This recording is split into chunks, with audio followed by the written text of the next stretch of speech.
Olá, aqui é Silvia Iano do blog Sentidos do Viajar.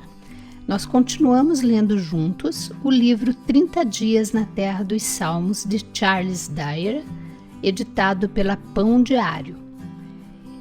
Eu espero que você esteja gostando e essa leitura tem feito muito bem para o meu coração. Eu tenho recebido muitas bênçãos através dela. E assim eu espero que esteja também acontecendo com você. Hoje nós vamos ler o capítulo 13, 13º dia de viagem pela terra dos Salmos. Vamos lá? O peregrino agradecido. Salmo 84. Converse com indivíduos que tenham viajado à Terra Santa e você provavelmente escutará alguns temas recorrentes. A viagem fez a Bíblia tornar-se viva. Eu me senti como se estivesse em casa. Experimentei uma proximidade de Deus. Estar lá me ajudou a crescer espiritualmente. Aqueles que já visitaram Israel têm dificuldade para colocar suas emoções e seus pensamentos em palavras quando voltam. A viagem exerce um profundo impacto espiritual que a maioria das pessoas acha difícil de escrever. Talvez seja por isso que Deus colocou o Salmo 84 no inspirado livro de músicas de Israel. Trata-se de uma canção do peregrino grato, um cântico que procura colocar em palavras o impacto espiritual de tal visita. Assim sendo, sentemos com o anônimo autor para ouvir sobre a sua experiência na Terra Santa. Não sabemos de onde era o salmista, embora possamos presumir que ele vivesse em alguma parte da terra de Israel. Contudo, definitivamente sabemos para onde ele queria ir. Ele tinha o coração voltado para visitar o Templo de Jerusalém. Talvez estivesse viajando em uma das 3 peregrinações anuais. Porém, seja qual for o motivo específico, a alma dele suspira e desfalece pelos átrios do Senhor. Salmos 84, 2. No entanto, o que houve nessa viagem para exercer um impacto tão profundo sobre o nosso peregrino? Bom, ele sabe instintivamente que a jornada está relacionada de forma especial ao Deus que ele ama. Não foram somente as construções de templos belíssimos que o atraíram a Jerusalém. Na realidade, ele nem sequer a descreve como a casa de Deus. Em vez disso, a palavra usada pelo salmista é o termo tenda ou tabernáculo.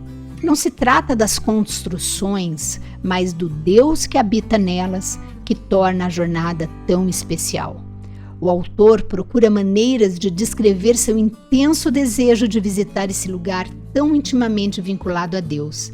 Ele pensa nas pessoas privilegiadas que passaram algum tempo no templo, desde as andorinhas pequeninas fazendo ninhos no alto dos abrigos do pátio, até os sacerdotes ministrando nos altares. Bem-aventurados os que habitam em tua casa. Versículo 4. Começando no versículo 5, o salmista se volta para as bênçãos reservadas ao peregrino, em cujo coração se encontram os caminhos aplanados. Os caminhos que ele tem em mente são aqueles que levam para o templo de Deus em Jerusalém. E é nesse ponto que o escritor oferece a ilustração mais vívida do impacto que a viagem teve sobre a vida do peregrino. Embora seja triste, a verdade é que a maioria das pessoas não percebe o que ele está dizendo. Então, desaceleremos e olhemos com atenção a descrição da jornada.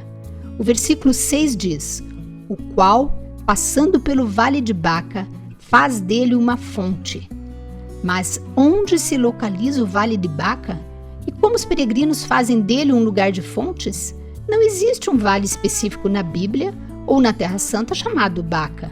Usado como um nome, a palavra Baca se referia à árvore de bálsamo, aquela que produziu o bálsamo de Gileade, mencionado na Bíblia. A árvore de bálsamo pingava ou gotejava uma resina que era coletada e usada para produzir o bálsamo da cura. Como resultado, quando a palavra Baca é usada como verbo, ela significa chorar, prantear ou lamentar. Ao invés de identificar o local físico específico, o salmista provavelmente está descrevendo o impacto emocional da sua peregrinação. A viagem a Jerusalém substituiu sua tristeza e dor representadas pelo Vale de Baca, por um lugar de fontes. A água aqui é o símbolo da vida, da abundância e finalmente da alegria. Para que entendamos, ele imediatamente adiciona que de bênçãos o cobre a primeira chuva. A primeira chuva era parte da bênção prometida a Israel por Deus em Deuteronômio 11.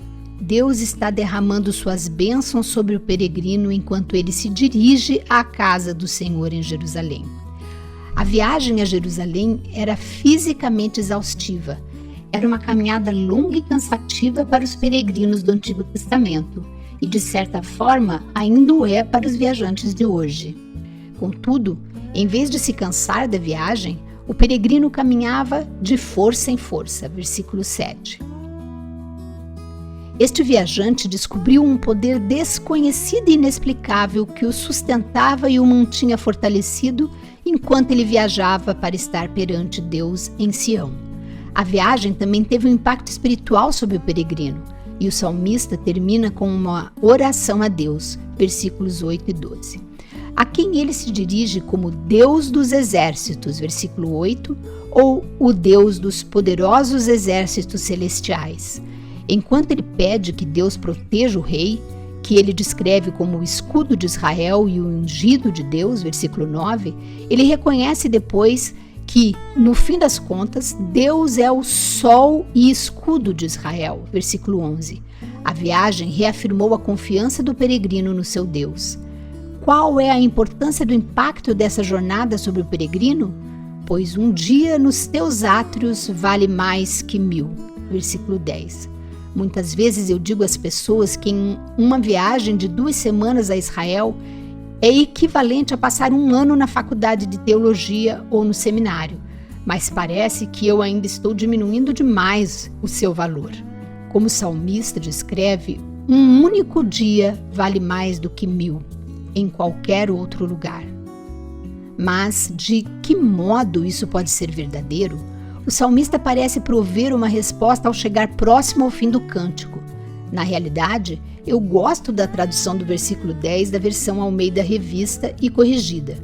Preferiria estar à porta da casa do meu Deus a habitar nas tendas da impiedade.